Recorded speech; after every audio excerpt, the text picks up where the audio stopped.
This is the Tri-State Area's news leader, Channel 7 Eyewitness News, with Greg Hurst, Ross Abrams, Sam Champion with the exclusive AccuWeather forecast, and the Eyewitness News team. Now, Eyewitness News. Still ahead on Eyewitness News, a change of pace. We'll tell you about the best place in America to live. We've got the results of a new survey. Also coming up, a new technique that can repair torn earlobes in minutes. On call with Dr. Jay Adlersberg next on Eyewitness News. Well, it certainly may not be at the top of their list, but for a lot of women, torn earlobes are an uncomfortable and sometimes painful fashion price. There is a way, though, to fix that so that you can wear earrings again without fear. In 7 on Call this evening, Dr. Jay Adlersberg tells us about this useful procedure. Jay? Wince when you hear this. Diana and Greg, when you think of earrings, you probably think of beauty and fashion. But if the earrings are pierced earrings, they can sometimes have some harmful side effects. While they may dazzle the eye, beautify the face, and decorate the earlobe, pierced earrings do have their hazardous side. They put the earlobe at risk for being pulled, tugged, permanently stretched, and eventually torn. It's been just 6 days, hasn't it? Mm-hmm. Dr. Darrick Antell is removing the sutures from a repair job he did on Janet Payon's earlobe 6 days ago.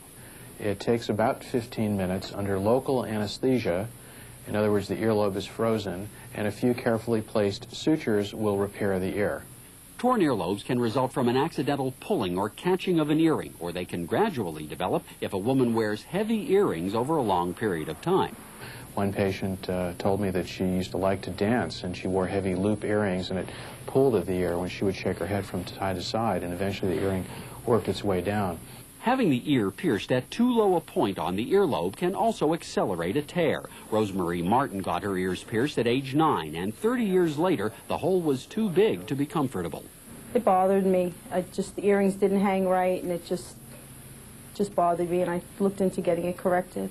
Rosemary got her ears re-pierced, but some patients, says Dr. Antell, wait too long, and the tear becomes a gap.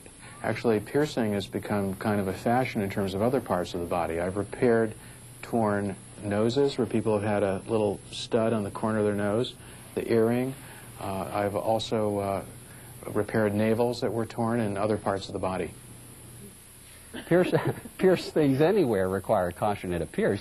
If you wear pierced earrings, be careful when you're around infants. They like to pull them. And another thing to remember is when you pull off those clothes over your head, take off your earrings first. These are two very common ways that women get their earlobes torn. And it goes for the belly button, the nose. And everything. Everywhere. Yeah. Thank you, Jay. Thank you, Jay.